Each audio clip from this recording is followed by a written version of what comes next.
다 함께 새롭게 번역된 사도신경으로 우리의 신앙을 고백하겠습니다. 나는 전능하신 아버지 하나님, 전지의 창조주를 믿습니다. 나는 그의 유일하신 아들, 우리 주 예수 그리스도를 믿습니다.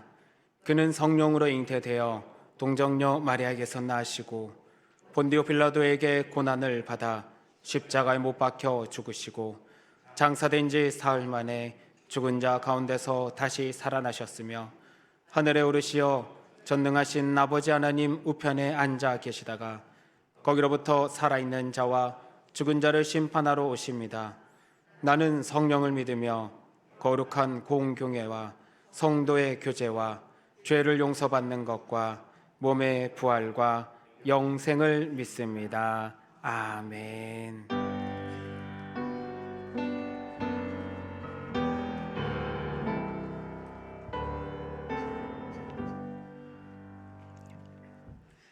부활이요 생명이신 주님, 주 안에서 부활의 생명으로 살게 하여 주심을 감사합니다. 믿음으로 사는 자는 항상 밝고 희망찬 삶의 날이 되게 하여 주시옵소서.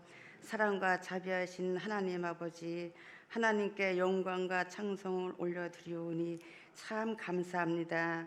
하나님 아버지, 각 삶에서 알게 모르게 지은 죄 용서하여 주시고 저의 죄를 깨닫는 시간이 되게 하여 주시옵소서. 사랑의 하나님, 27일 주일날 119주년 음식 나눔 잔치가 있습니다. 음식 나눔 잔치를 통하여 사랑이 넘치는 강내 교회가 되게 하여 주시옵소서. 주님, 특별히 이 나라를 불쌍히 여겨 주시옵소서. 갈수록 나라가 어수선해지고 경제적 불안이 더해지고 있습니다. 평화의 왕이신 하나님께서 이 민족을 건강한 사회가 될 수 있게 치료하여 주시옵소서.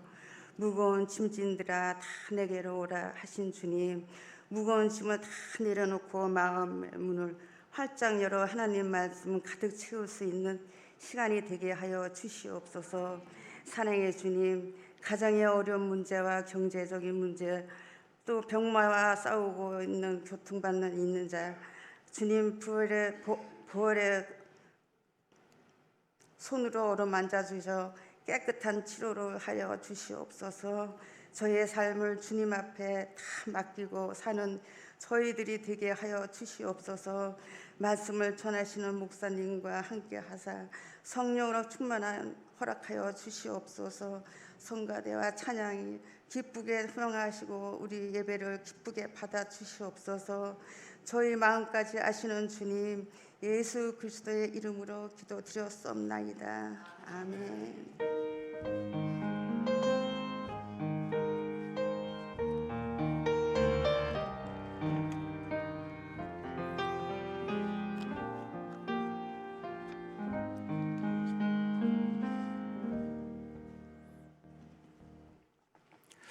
오늘 우리에게 주시는 하나님의 말씀은 누가복음 14장 28절에서 35절의 말씀입니다. 누가복음 14장 28절에서 35절의 말씀은 신약 120쪽입니다. 하나님의 말씀을 한 절씩 교독해서 읽도록 하겠습니다. 너희 중에 누가 망대를 세우고자 할진대 자기의 가진 것이 준공하기까지에 족할는지 먼저 앉아 그 비용을 계산하지 아니하겠느냐.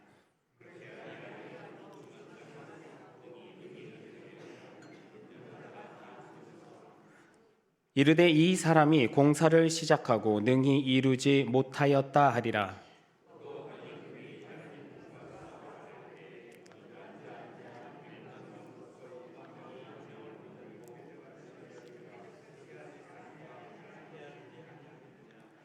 만일 못할 터이면 그가 아직 멀리 있을 때에 사신을 보내어 화친을 청할지니라.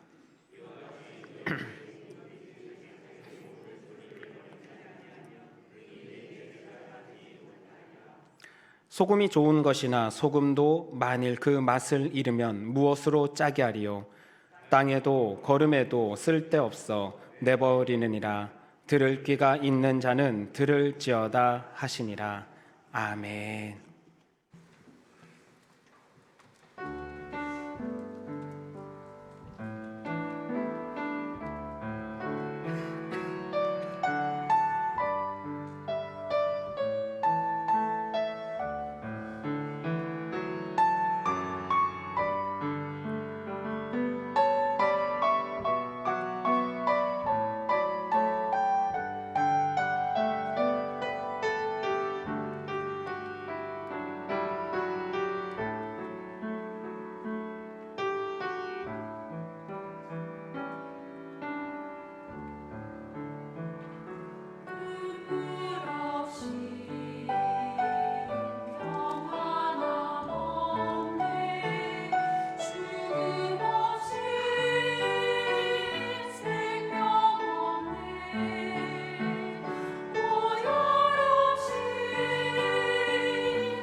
아멘. 귀한 찬양 하나님께서 영광 받으셨을 줄로 믿습니다. 아멘.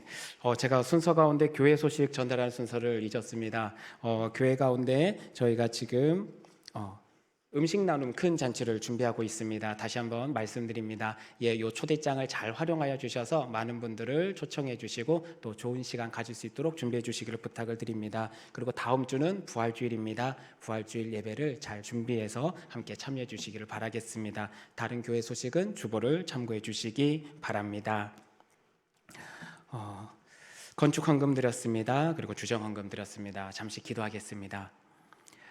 사랑의 하나님 감사드립니다. 귀한 은혜를 허락하여 주셔서 우리에게 십자가의 그 사랑을 보여주시고자 오늘 예루살렘에 입성하신 그날을 우리가 기념하며 예배를 드리고 있습니다.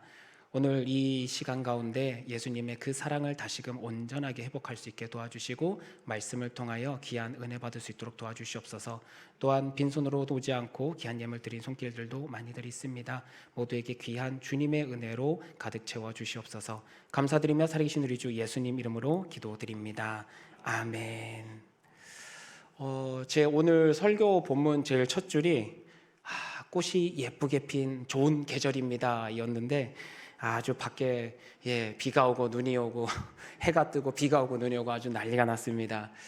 한 치 앞을 못 보는 게 우리 인간인 것 같습니다. 내일 일도 우리가 모르는데 우리가 어떻게 자신감을 가지고 살아갈까요? 그러니 여러분, 우리 항상 기억합시다. 주님 언제 오실지 모릅니다. 우리 항상 깨어서 기도하며 우리 주님을 생각하면서 살아갈 수 있기를 간절히 소망합니다. 그래도 일단 설교문은 적었으니까 꽃이 피는 아름다운 계절입니다. 이렇게 꽃이 예쁘게 폈을 때 이제 밖에 나들이도 가시고 또 이렇게 걸어도 다니시고 또 등산도 많이 가시는 것 같습니다. 꽃이 필 때 등산 가면 참 예뻐요. 그 정상에서 이렇게 보면 꽃이 곳곳에 산에 폈으면 그렇게 예쁠 수가 없습니다. 그런데 그 정상까지 오를 때는 참 힘들더라고요. 그렇죠. 이리저리 이걸 내가 왜 해야 되나, 중간중간 멈춰 쉬고 아니면 그냥 내려가고 싶을 때도 많이 있습니다. 그러나 꼭대기에 끝까지 참고 올라가서 그 풍경을 보면 내가 이래서 올라왔지, 이 감정을 느끼게 되는 것 같습니다. 그래서 등산을 하시는 분들은 바로 그 감정을 알고 있고 그게 얼마나 좋은지를 알고 있다 보니까 그것을 맛보고자 끝까지 참고 그 산꼭대기를 오르는 것을 우리가 보게 됩니다. 근데 우리의 신앙생활도 참 그런 것 같아요. 끝까지 가야 되는 게 신앙생활이죠. 우리가 그 맛을 알고 있고 그것을 기대하고 있기에 중간중간 힘든 일이 있어도 우리가 어떻게 간다고요? 끝까지 올라갑니다. 그래서 우리의 신앙은 멈추지 않고 목표를 향해서 끊임없이 나가는 게 신앙이 되어야 될 것입니다. 올라간다라는 말을 하다 보니까 제가 이 말을 한번 이야기하고 싶어요. 우리가 보통 지방에서 수도를 향해서 갈 때 올라간다라고 표현을 합니다. 부산에서 서울을 향해 어떻게 한다고요? 올라간다. 조금 다른 편이겠지만 저 함경도에서 서울을 향해 뭐 한다고요? 올라간다. 저희는 통일 한국을 기대합니다. 올라간다. 그래서 옛날에는 이걸 이렇게 표현했죠. 상경한다. 한문으로 상경한다라고 표현을 했는데, 오늘 읽은 이 누가복음 말씀이 사실은 누가복음 내에서 예수님도 갈릴리에서 활동을 하시다가 수도인 어디를 향해서 올라갑니까? 예루살렘을 향해서 올라가는 기간이 있습니다. 그래서 이 기간을 우리가 상경기라고 표현을 하고요. 누가복음 9장에서 19장에 해당하는 말씀의 내용이 바로 갈릴리에서 예루살렘을 향해서 올라가는 과정 속에 있었던 여러 가지 사건들 혹은 예수님의 말씀들을 모아놓은 게 누가복음 9장에서 19장, 즉 상경기 본문에 해당이 됩니다. 오늘 우리가 읽었던 이 말씀 역시 바로 그 상경기 안에 들어있는 말씀 본문입니다. 그런데 이렇게 지금 예수님께서 예루살렘을 향하여 이렇게 올라가고 계시는데, 여러분 지금 예수님은 왜 예루살렘을 향해서 올라가고 계시나요? 쉽게 말해서 죽으려고, 아주 죽으려고 가십니다.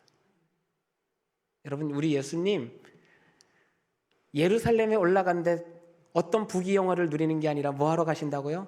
죽으려고 가십니다. 그게 예수님의 상경기의 목적이십니다. 우리 예수님은 예루살렘을 향해서 죽기 위하여 올라가십니다. 물론 그 뒤에 더 큰 것이 있으니 올라가시는 거기는 하지만 제자들의 입장에서 봤을 때는 예수님은 지금 죽으러 가시는 거고, 죽는다는 말은 다르게 말하면 제자들의 품을 떠나게 되는 거죠.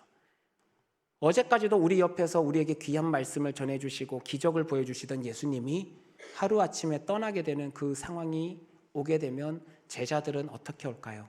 흔히 요즘 말로 멘붕이 오겠지요. 그래서 예수님은 이 상경기 기간 동안에 수많은 이야기를 해주신 것 같습니다.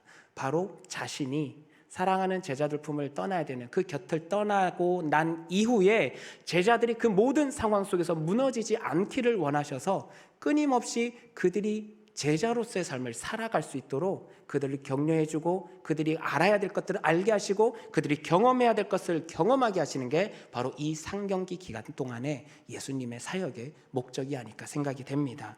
결국 예수님은 이 모든 과정 속에 제자들이 행여나라도 이 신앙의 길에서 포기하는 일이 생길까 봐 상경기 과정을 통해서 그들이 포기하지 않고 목적을 향해서 끝까지 나아갈 수 있는 그 힘을 기를 수 있도록 옆에서 말씀을 전해주시고 하나님의 능력을 보여주셨던 것, 그것이 오늘 이 상경기의 목적이라고 생각이 됩니다. 그런데 여러분 한번 생각해 보시기 바랍니다. 예수님을 따르는 삶을 제자들이 살아내야 되는데 문제는 그 삶이 쉬울까요? 어려울까요? 어렵습니다. 여러분, 우리가 예수님을 따르는 삶을 어떻게 표현을 해야 될까요? 예수님을 따른다라는 말은 예수님의 제자가 되라는 소리죠. 예수님의 제자가 되려면 성경에서는 이렇게 표현합니다. 오늘 우리가 읽었던 본문 말씀의 내용은 아니지만 그 바로 앞절인 27절 말씀에 제자가 어떻게 해야 되는지에 대해서 이렇게 표현을 하고 있습니다. 27절 말씀입니다. 누구든지 자기 십자가를 지고 나를 따르지 않는 자도 능히 내 제자가 되지 못하리라. 무엇을 져야 된다고 이야기합니까? 자기 십자가를 져야 된다고 이야기합니다. 자기 십자가를 지고 따르지 않는 자는 내 제자가 될 수 없다라고 선언한 게 예수님의 말씀입니다. 오늘 예수님은 지금 예루살렘을 향해서 무엇하러 가시는 거죠? 죽으려고 가시는 것, 즉 십자가를 짊어지시기 위해서 가시는 거죠. 예수님을 따른다는 말은 스승인 예수님을 쫓아야 되고 예수님이 십자가를 짊어지셨기 때문에 우리도 뭘 짊어져야 제자가 되는 거라고 이야기하는 거니까 십자가를 져야 된다는 거죠. 여러분, 십자가 짊어지고 가실 수 있으십니까? 자기 십자가를 지고 가야 제자이고 자기 십자가를 놓치지 않아야 예수님을 따르는 삶인데, 여러분, 십자가를 짊어지고 가는 것은 결단코 쉬운 일이 아니라는 거 우리가 다 알고 있습니다. 예수님도 십자가를 지기 위해서 지금 예루살렘을 향해서 올라가고 계시지만 예수님에게도 십자가 지는 것은 쉬운 일이 아닙니다. 예수님도 십자가를 지는 게 쉬워서 별 문제 안 되니까 그냥 가자, 나를 따르라 하면서 가신 게 아닙니다. 오죽하면 겟세마네 동산에서 예수님 그렇게 피가 땀을 흘리는 것처럼 기도하셨을까요? 십자가는 결단코 쉬운 게 아닙니다. 어려운 일이에요. 예수님도 그 잔을 내게서 돌리기를 원하셨던 것만큼 어려운 일이지만 우리 예수님은 이 일을 포기하셨습니까? 안 하셨습니까? 포기하지 않았다는 게 우리에게 중요한 내용입니다. 그렇기 때문에 예수님도 이 상경기 말씀들을 통해서 제자들에게 이야기하는 것은 제자로서 십자가를 짊어지고 가야 되는 이 과정 속에 행여나라도 포기하게 될까 염려되셔서 오늘 어떻게 해야 내가 짊어지고 가야 될 나의 십자가, 자기의 십자가, 하나님께서 요청하시는 그 십자가를 끝까지 포기하지 않고 짊어지고 갈 수 있을까? 바로 이 비결을 알려주기 위해서 오늘 말씀을 선포하신 게 아닌가, 저는 묵상하면서 그렇게 느꼈습니다. 그래서 예수님께서 제자들에게 포기하지 않고 끝까지 나갈 수 있는 이 비결을 알려주기 위해서 두 가지 비유의 말씀을 오늘 본문 말씀 통해서 제자들에게 전하기 시작합니다. 첫 번째 말씀은 망대를 세우는 이야기입니다. 28절에서 30절 말씀 잠깐 보도록 하겠습니다. 28절에서 30절 말씀입니다. 우리 함께 읽어보겠습니다. 시작. 자기가 가진 것이 준공하기까지에 족할는지 먼저 앉아 그 비용을 계산하지 아니하겠느냐. 그렇지 아니하여 그 기초만 쌓고 능히 이루지 못하면 보는 자가 다 비웃어 이르되 이 사람이 공사를 시작하고 능히 이루지 못하였다 하리라. 아멘. 예수님이 첫 번째로 말씀하시는 비유는 망대를 세우는 비유를 이야기를 하십니다. 여러분, 이스라엘에는 망대가 많이 있습니다. 망대는 국가적 차원에서 세우는 망대도 있지만 개인적 차원에서 세우는 망대들도 있습니다. 망대를 세우는 이유는요, 쉽습니다. 과수원을 지키기 위해서입니다. 우리 옛날에 원두막을 지어놓고 수박서리 하는 아이들을 잡기 위해서 밤새 지켰던 것처럼 이스라엘은 포도 과수원이 많이 있잖아요. 포도원이 많이 있다 보니까 그 포도원에는 항상 망대를 세워놓습니다. 그리고 혹은 밀밭이나 이런 곳에 밀타작하는 곳에 망대를 세워서 도적이 와서 그것을 훔쳐가거나 빼앗는 일을 막기 위하여 망대를 세워놓습니다. 그렇기 때문에 이스라엘에서 특히 농사를, 대규모 농사를 짓는 큰 거부들에게는 이 망대 세우는 일은 매우 중요한 일입니다. 꼭 세워야 되는 필수적인 일이 바로 망대를 세우는 일이죠. 그러면 망대를 세우려면 여러분도 건축하신 분들은 아실 겁니다. 어떻게 해야 됩니까? 이것을 세우는데 도대체 얼마의 비용이 필요할까? 계산을 먼저 하지요. 계산을 하고 그 필요한 비용을 어떻게 해요? 준비해서 이것은 망대를 세우기 위한 비용으로 딱 고정시켜 놔야 되는 거죠. 오늘날에는 그래도 은행이 도와주니까 좀 쉽지만 과거에 은행이 어디 있었겠습니까? 그러니 비용이 모여서 이 비용을 가지고 망대를 세워야 되기 때문에 먼저 이 비용이 얼마가 되는지는 철저하게 계산을 하게 됩니다. 그런데 여러분, 항상 우리가요, 뭔가를 하기 위해서 모아놓고 나면요, 이 돈을 그대로 모아놓고 그 목적을 향해서만 씁니까? 살다 보니 때로는 필요하니까 어떻게 돼요? 적금 깨잖아요.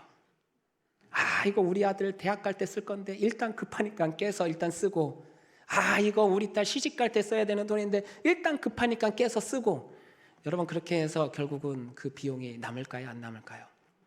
급한 일이 생기면 모아놨던 그 모든 비용들을 깨서 쓰게 되다 보면 결국은 망대를 짓다가 기초만 낳고 어떻게 된다고요? 그것을 능히 이루지 못하는 사태가 발생하게 되는 것이죠. 망대를 짓는데 내가 이것을 만들기 위해서 필요한 비용이 얼마인지를 알았다면 내가 이것을 어떻게든 비용을 보관하고 지켜서 망대를 완성하는데 내가 쓰겠다, 이것을 짓고자 하는 사람은 뭘 해야 되는 거예요? 각오를 해야 되는 겁니다. 여러분, 따라해 주시기 바랍니다. 각오. 그렇죠. 목적을 이루기 위해서는 이 목적을 이룰 때까지 내가 이것을 잘 관리해서 목적을 이루겠다라는 철저한 각오가 필요한 게 이 일을 진행하는데 필수적으로 필요한 내용일 겁니다. 이와 같이 지불할 비용이 충분하고 그것을 온전하게 지켜서 내가 이 목적을 이루기 위해서 이것을 온전하게 이 일을 위해서 쓰겠다, 지불하겠다라는 각오가 세워져야 온전한 목적이 이루어진다는 것을 오늘 망대 비유를 통해서 먼저 확인하게 됩니다. 두 번째 비유의 내용은 전쟁을 준비하는 임금에 대한 이야기가 나옵니다. 두 임금이 전쟁을 붙습니다. 그런데 문제는 전쟁을 붙으려고 하는데 군사의 수가 너무나 차이가 나게 되는 것을 보게 됩니다. 한쪽은 2만, 한쪽은 1만. 그러면 두 군대가 전쟁을 해서 붙게 되면 누가 이길 수밖에 없을까요? 당연히 2만 명의 군사가 있는 왕이, 임금이 전쟁에서 승리할 수밖에 없을 것입니다. 이건 누가 봐도 명확하죠. 그러면 지금 전쟁을 해야 됩니까? 하지 말아야 됩니까? 하지 말아야 됩니다. 그러니 어떻게 합니까? 오늘 말씀에서는 이와 같은 지금 상태를 확인하고 나면 어떻게 하랴? 얼른 가서 차라리 친교를 해서 화친을 맺어서 이 모든 것을 해결해라 라고 지금 이야기합니다. 여러분, 이게 어떻게 생각하면 지혜로운 이야기 같지만요, 여러분 생각해 보시기 바랍니다. 적군이 와요. 우리는 수비하는 인원이 10,000명이고 적군은 2만 명입니다. 전쟁 붙으면 집니다. 임금의 입장에서 지금 적이 쳐들어왔는데 친교를 맺고 화친을 맺고 외교를 해서 문제를 해결한다는 건 솔직히 말하면 자존심 상하는 일입니다. 적이 왔는데 내 걸 다 내줘야 되거든요. 친교를 맺는다고 그냥 맺을까요? 뭘 내줘야 되잖아요. 지금 적은 뭐 하려고 왔습니까? 우리를 공격해서 빼앗으려고 온 거지 않습니까? 왕은 오늘 군사들의 생명을 살리고 자신의 목숨을 살리기 위해서 오늘 자존심을 버리는 각오를 하는 겁니다. 자존심을 내려놓은 각오를 했을 때 친교의 과정을 통해서, 외교적 차원을 통해서 오늘 군사들의 생명을 보존하고 자신의 생명도 보존하는 이와 같은 결과를 가져오게 되는 겁니다. 망대를 세울 때도 필요한 비용을 지불할 각오, 내가 다른 것도 하고 싶고 당장 눈앞에 뭐가 있어서 이걸 해결하고 싶어도 망대를 세운다는 온전한 목적을 이루기 위해서 그 모든 비용을 감내하고 다 이곳에 사용한다는 각오를 하는 것, 그리고 생명을 살리고 보존하기 위해서 자존심을 내려놓고 그로 말미암아 다른 생명들을 살린다라는 이 각오, 여러분, 우리가 십자가를 짊어지고 갈 때는요, 이 각오가 있어야 되는 것입니다. 각오를 하고서 가야 되는 겁니다. 십자가가 무겁고 힘들고 어려운 삶이라 할지라도 이것이 예수를 따르는 삶이고 예수의 제자가 되는 삶이라면 우리는 이것을 감내할 각오를 해야 되는 겁니다. 때로는 당장에 필요한 것이 있을지라도 포기해야 될 때도 많습니다. 때로는 내 자존심 내려놔야 될 때도 참 많이 있습니다. 여러분, 예수님 믿겠다고 자존심 내려놓을 때 한 번도 없으신가요? 우리 무던히 많이 있을 겁니다. 그럼에도 불구하고 내가 예수를 믿기 때문에, 제자가 되기 때문에, 내 십자가를 짊어지고 가야 되기 때문에 내 자존심 내려놓는 일이 얼마나 많겠습니까? 주님은 그것을 칭찬하고 계실 것입니다. 그러나 항상 반전이 있지요. 대부분은 어떨까요? 못 굽힙니다. 우리가 신앙생활이 참 어렵다고 하는 것은 바로 순간순간에 다가오는 여러 가지 어려움들과 유혹들과 아픔의 문제들, 해결해야 될 문제들이 올 때마다 이 각오를 자꾸 잃어버리게 되기 때문이죠. 당장 눈앞에 있는 문제가 더 크게 보이지 않겠습니까? 아들이 아프고 혹은 집안 가운데 문제가 있고 직장에 문제가 생기고, 여러분 그러면 정신없지요. 예수님의 십자가를 지고 가겠다 말은 하지만 당장 눈앞에 이런 어려움들이 올 때 과연 그것을 내가 제대로 포기하고 나갈 수 있을까? 주를 위하여 나의 시간들과 물질들을 쓰는 것에 있어서도 정말 내가 주님의 마음으로, 주님의 십자가를 지고 나가는 마음으로 사용할 수 있을까? 우리는 그 결단들을 하기가 참 어렵습니다. 내 자존심을 내려놓는 것도 참 어렵지요. 교회 안에서 싸우면 절대 화해가 안 이루어진답니다. 자존심 싸움 때문에. 자존심 내려놓고 먼저 화해를 청하는 자가 예수님의 제자일 겁니다. 예, 자존심 내려놓는 거 어려워요. 그래도 해야 되죠. 예수님이 우리를 사랑하셨고 십자가를 지셨으니까. 이게 우리의 모습들이고 우리의 연약함인데 예수님이 이것을 알지 못하셨을까요? 염려하셨겠죠. 걱정하셨겠죠. 이들이 나를 따른다 하는 이들이 과연 이것을 해낼 수 있을까? 그래서 예수님도 이 망대 비유와 왕에 대한 비유를 하고 나서 33절에 이렇게 표현을 합니다. 33절 말씀은 같이 한번 읽어보겠습니다. 우리 같이 읽겠습니다. 시작. 이와 같이 너희 중에 누구든지 자기의 모든 소유를 버리지 아니하면 능히 내 제자가 되지 못하리라. 결국은 버리라라고 이야기합니다. 버리라. 망대를 짓기 위해서는 다른 내 눈에 들어오는 필요성들도 버려야 됩니다. 망대를 완성하기 전까지는 버려내야 됩니다. 그래야 망대가 완성되고 실컷 키운 열매들을 보호할 수 있습니다. 도적이 와도 미리 알고 대적하고 이길 수 있습니다. 완성이 먼저인 것이, 다른 일에 먼저 신경 쓰다 보면 기초밖에 쌓지 못하고 결국은 도둑이 왔을 때 우리의 모든 것을 다 뺏기게 되는 것이 결과입니다. 소 잃고 외양간 고치는 사태가 발생하는 거죠. 버리는 것, 예수님은 우리에게 버리라 이야기합니다. 말은 쉽습니다. 버리라. 예, 저는 버리겠습니다. 근데 막상 안 버려져요. 그런데요, 사람이 버릴 수 있는 순간이 올 때가 있습니다. 언제 버릴 수 있을까요? 어린아이들을 보면 우리가 바로 캐치합니다. 어린아이들이 손에 뭔가를 쥐고 있어요. 딱 쥐면 절대 안 놔주죠. 이리 줘 해도 안 놔줍니다. 그런데 그거보다 어떤 게 있으면 더 크고 더 좋은 게 눈앞에 딱 오면 어떻게 해요? 버려요. 여러분 버리십시오. 아멘. 버릴 수 있습니다. 아멘. 무엇이 있으니까요? 더 크고 좋은 거.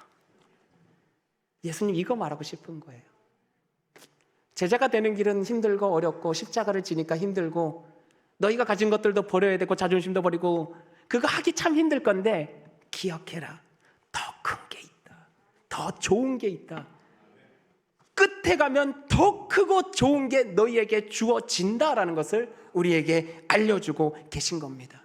여러분 그 목표를 이루었을 때 그 뒤에 따라오는 그 가치를 우리는 주목해야 됩니다. 예수의 십자가 사건은 힘들고 어렵고 예수님도 겟세마네 동산에서 이 잔을 내게서 물려달라고 기도하실 만큼 힘들고 어려울지라도 그럼에도 불구하고 아버지 뜻이 이루어지기를 원합니다. 순종하며 나갈 수 있었던 것은 그 뒤에 무엇이 있기 때문입니까?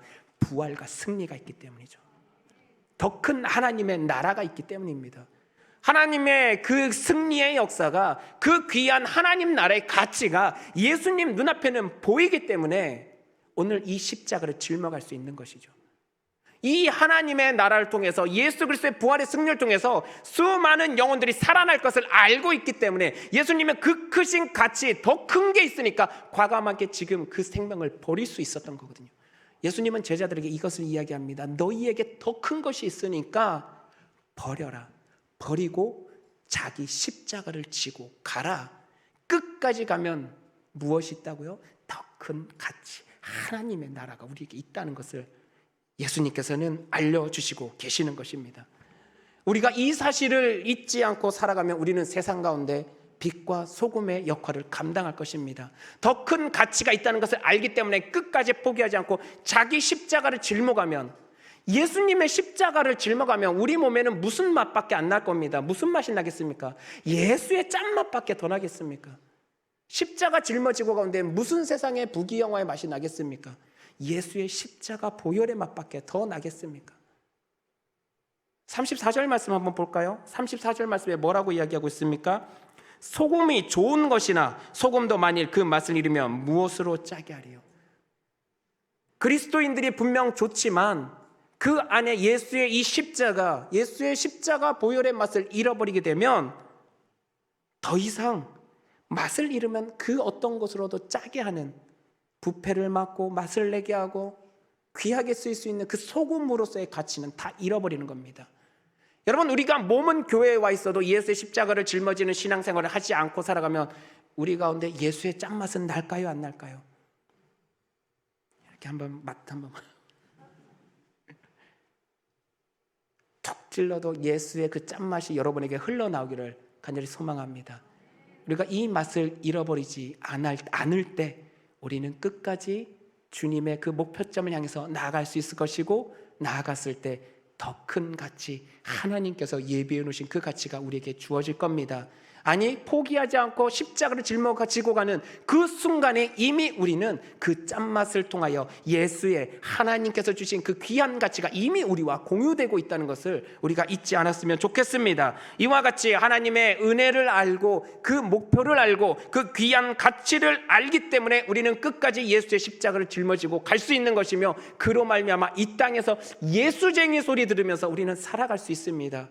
여러분, 그게 우리가 이 땅에서 살아야 될 제자로서의 모습입니다. 예수쟁이 소리 들을 각오하십시오. 자존심 버릴 각오하십시오. 주의 나라와 주의 영광을 위하여 때로는 버릴 수 있는 마음의 각오를 하며 나가시기를 바랍니다. 그렇지 못하고 주님을 위해서 나는 버리지 못합니다. 주님을 위해서 나는 자존심 버리지 못하겠습니다. 그러면 맛을 잃은 소금으로서 이 땅에서조차 걸음걸이로도 사용이 못 되는 게 우리의 모습이란 걸 잊지 않았으면 좋겠습니다. 예수의 맛을 잃어버린 그리스도인은요, 세상 가운데서 어쩌면 제일 악한 자의 모습으로 살아갈지도 모릅니다. 예수의 맛을 품고 살아가는 자들은 주변 사람들을 살리는 역할을 감당하고 교회 안에서 귀한 역할을 감당하지만, 예수의 맛을 잃어버린 우리의 모습은 교회 안에서 분란을 일으키게 됩니다. 세상 가운데서 분란을 일으키게 됩니다. 여러분, 우리 안에 예수의 십자가를 짊어지십시오. 그러면 포기할 수 있습니다. 예수의 십자가를 짊어지십시오. 우리의 자존심을 포기할 때 오히려 그 속에서부터 샬롬의 역사는 나타날 것입니다. 그로 말미암아 예수님과 같이 제자로서의 모습을 온전히 회복하며 나가는 것, 그것이 바로 제자가 이 땅에서 어떻게 살아야 되는지에 대한 우리 삶의 공식이 아닐까 싶습니다. 공식은 술을 집어넣으면 결과값은 반드시 나오게 되어 있습니다. 예수쟁이들은, 그리스도인들은 자기 십자가를 짊어진다는 제자로서의 공식화에 내 삶을 집어넣으면 예수님을 따르는 모습이 결과로 나올 수밖에 없습니다. 우리가 그 공식, 제자로서 자기 십자가를 짊어지고 가는 그 삶의 공식을 여러분 삶의 현장에 집어넣으시기를 바랍니다. 아니, 그 공식에 나를 집어넣으시기를 바랍니다. 그로 말미암아 주님의 맛을 품어내고 주님의 맛을 세상 가운데 느끼게 만들 수 있는 귀한 제자로서의 삶을 우리가 회복하여서 주님께 기쁨이 되는 귀한 삶을 살아갈 수 있도록 우리가 함께 기도하며 이겨나가며 신앙생활 해 나갈 수 있기를 간절히 부탁을 드리겠습니다. 우리 함께 찬양하며 나가기를 원합니다. 찬송가 545장입니다.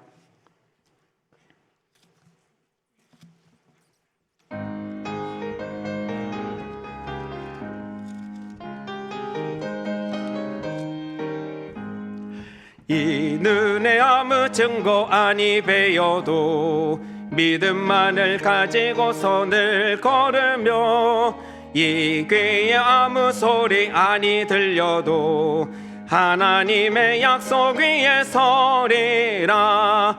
걸어가세 믿음 위에 서서 나가세 나가세 의심 버리고 걸어가세 믿음 위에 서서 눈과 귀에 아무 증거 없어도 이 눈이 보기에는 어떠하든지 이미 얻은 증거대로 늘 믿으며 이 맘에 의심 없이 살아갈 때에 우리 소원 주 안에서 이루리. 걸어가세 믿음 위에 서서 나가세 나가세 의심 버리고 걸어가세 믿음 위에 서서 눈과 귀에 아무 증거 없어도 주님의 거룩함을 두고 맹세한 주 하나님 아버지는 참 이쁘다. 그 귀한 모든 약속 믿는 자에게 능치 못할 무슨 일이 있을까.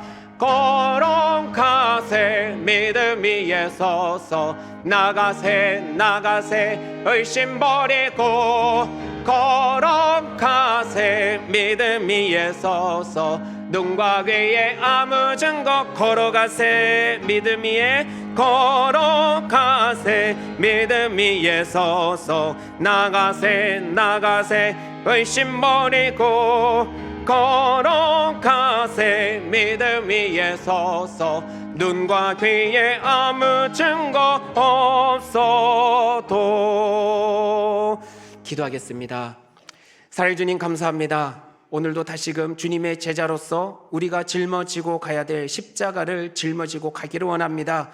때로는 힘들고 어려울 때도 있고 지칠 때도 있겠지만 우리에게 허락하신 그 귀한 가치, 생명의 가치, 귀한 주님의 은혜의 역사를 기억하며 그것을 붙잡고자 오늘도 한 걸음 한 걸음 걸어나가기를 원하오니 주여 그 모든 걸음을 걸어갈 수 있도록 주님의 사랑하는 자녀들을 붙잡아 주시고 지켜주시고 함께 동행하여 주시옵소서. 이제는 우리 주 예수 그리스도의 은혜와 아버지 하나님의 무한하신 사랑하심과 성령 하나님의 감화감동 교통하심이 오늘 주의 말씀을 붙잡고 세상 가운데 주님의 제자로서 자기 십자가를 지고 걸어갈 믿음의 결단을 하며 나가는 모든 광릉내 교회들, 교회 식구들 머리 위에, 가정 위에, 삶의 현장과 직장 위에 지금부터 영원토록 함께 하시기를 축원하옵나이다. 아멘.